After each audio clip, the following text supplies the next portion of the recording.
Hello, I'm Brian Noble, CEO of Family Policy Institute of Washington. And I'm Brad Payne, president of FPIW Action. Couple disclaimers before we get started today. Nothing in this video is considered an endorsement of the candidate, nor the candidate's endorsement of FPIW or FPIW Action. It's simply a public service to meet and greet the candidate. All right, Elpidia, welcome and good morning. Hi, welcome, and thank you for having me. I say welcome to you, right? As if I'm leading this. I'm kind of used to doing that, but thank you so much for having me. I really appreciate the invite. Yeah, it's great to see you. So, your first question is a three-parter. If you would tell us what position you're specifically running for, give us a little bit of background about yourself and your family, and then third, if you tell us about your experience for this position. Great. Well, I am running for Yakima County Commissioner for District 3. And I was born and raised in the city of Tompanish. The city of murals is what we like to call it. I come from a very large Mexican family. I have 9 siblings, all wonderful and productive professionals in their own right. My dad left when I was young, and so I was raised by my mom, who's a very traditional Mexican woman. So she raised us right because we had two things. We had the fear of God and the fear of our mother. And so that really helped me to stay out of jail. I came to Christ in my early 20s. And so really serving God and ministry has been a passion for me. However, when I was growing up, I grew up a bit rebellious and a bit of a fighter. I dropped out of high school when I was 16 and had my first child when I was 17. And so over the years, however, I did have an opportunity to pursue education because I really value it. I learned the value of having an education. And so last year, I graduated with an MBA and with a concentration of healthcare administrative services from Eastern Washington University. And that was a really proud moment in my life. And I give all the glory to God because anyone who truly knows me understands that from where I came from and the struggles that I have faced, which again, that's a different interview. But I truly believe that God gave me purpose. And since then, I've been able to just follow his guidance, and he's done great things in my life. I've been married for 27 years. I have 3 grown children that were raised here in my city, the city of Toppenish. My husband is a wonderful man, and we raised our children like my mom raised her kids, which is loving God, loving family, and loving country. I worked as a dental hygienist, still do now, in a local nonprofit. And I am the current mayor of the city of Toppenish as well. And actually, most recently appointed pastor for a church in Yakima called Life Church West, Iglesia Vida. It is a bilingual Christian ministry. And that, again, like many things in my life, wasn't planned. I wasn't planning that. However, God opened a door just like He did for me to run for council initially 7 years ago. And I truly believe that when God opens doors and He allows things to happen, it is for our benefit. It is for our purpose and also for the benefit of others because service is really what we had aspired to do. And then lastly, I've been mayor of the city of Tompanish for 3 years and have been on council for 7.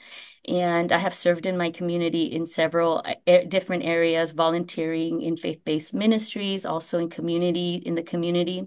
I am an advocate for parental rights and protecting children in public schools, and also just love serving, right? If there's anything I can do to help people, to inspire people, I like to put myself out there because at the end of the day, I truly believe that that's really the only thing we're going to take with us after we die.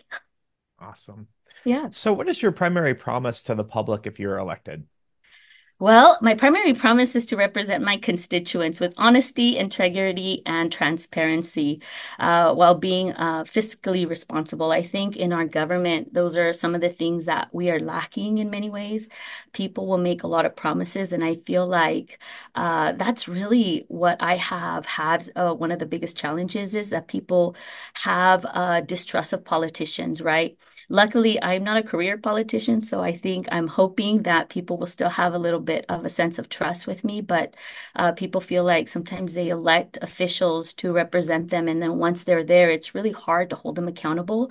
But I am a huge proponent of accountability. I like people to tell me when I'm not doing what I need to be doing. And so I'm really trying to push that message to telling people that I have a history of being honest and transparent and working hard for the community. My current work week consists of about 50 to 60 hours a week.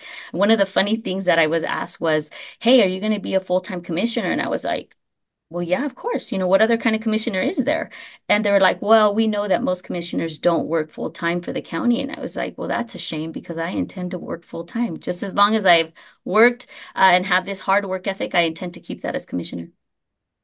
All right, awesome. So, Yeah. what do you feel like differentiates you most from your opponent? Well, that's an awesome question. My experience, education, and work ethic really sets me apart. I represent the District 3 in particular, in every way. For example, our district is comprised of 70% Latinos of low income and working in agriculture. I am a Latina. I grew up as a low income worker in agriculture as well, just picking asparagus outside of Toppenish since I was 8 years old. And so I understand firsthand the needs of our residents. And because I've lived them, I am a servant leader that is not afraid to speak the truth. And I am honest and transparent in really in everything, especially when it comes to the public and when we hold public positions. I am a collaborator and I like to build connections with people because I think if we get feedback from the primary stakeholders, from the people that are most affected by our decisions in political positions, and we're going to be able to represent them well. And also, it won't entirely fall on our shoulders if things don't work out the way that we planned, right? But at least we can say that we took the input of the people that we serve. I am also an elected official from the get-go. My opponent was originally appointed to his position and was not qualified to be commissioner.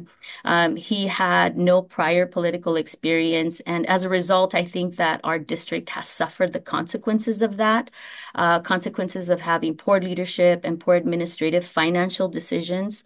Like I said earlier, I have a master's in business administration, so when it comes to financing and those type of decisions, I'm very well versed and knowledgeable there. For instance, the county has lost over $5 million over the last 4 years that they had in the bank, and they sent it back for not using it. Now, my biggest issue, and really the primary reason why I decided to run for county commissioner, was because I understood that that money could have been used in District 3. And let me give you an example. District 3 is the poorest and most diverse community of the three districts. We have the highest Latino population, the poorest in when it comes to their annual income. And the funds that were sent back could have been used for safety. They could have been used to improve our local cities in the lower valley. They could have been used for low-income housing for seniors and the underserved, such as farm workers. They could have been used to help improve senior residences, and that money was just sent back. And that really was what pushed me over the edge when I found that out. It could have been used for homelessness. And for the last 4 years, I have been fighting to have a shelter for our homeless population. And all the while, the county had told me they couldn't give our city more than $30,000 in a grant. And then I found out that they had sent back millions of dollars. And that really did it for me. I was like, no, I'm not just going to sit back. We deserve better and we deserve competent representation. And I truly believe because of my education, my experience, and the fact that I am someone that was born and raised here and understand the residents, I'm the best candidate for that. Awesome. Our fourth and final question is, what did you learn during the primary that you can positively impact the general election? Oh, I can write a book about that. So I learned that that running for an elected position is hard work. It takes a lot of money, of which I do not have, but I'm okay with that. Right. And that regardless of the outcome, it is worth giving it a shot. It is worth to try and run for these positions, especially when our heart is in the right place. Hmm. I understand, I have been told that I am too honest, that Latinos cannot be controlled, whatever that means. And I have been told that I that my values are too defined and that I won't look the other way when it comes to certain things. And they're right. At the beginning of my it, declaring that I was going to run, I was offered $40,000 by a gentleman that's very well off here in the county. And this is what he said. He said, if you agree to help me out, if I help you become commissioner, after you're commissioner, I will make sure that you get $40,000 in donations by different people. Or what do you think of that? And I just didn't feel right about it. I was like, well, thank you, but no, thank you. Right. And I thought, and he wasn't the only one. There were a couple instances, and I thought, you know what? It's hard for people that are honest and sincere to maintain that. But I'm not one of those people. And I think during the primary that I really learned how to stand firm on my convictions and to really desire to serve the people even more. Right. Well, Yeah, Pete, I know that's short and sweet, and I'm sure there's lots more you could share with us, but more interviews we've got to get to. We just thank you so much for absolutely. your time this morning. Thank you for sharing with our audience, and good luck in the remaining weeks of the campaign. Thank you so much, Brian and Brad. I really appreciate you guys. Take care and God bless you. Thank you. All right. Well, I'm Yeah. Brad Payne with FPIW Action. And I'm Brian Noble with FPIW. Friendly reminder, nothing in this video is an endorsement of the candidate, nor the candidate's endorsement of FPIW or FPIW action. Like we like to say around here, go out there and defend and advance biblical values in the public square. God bless.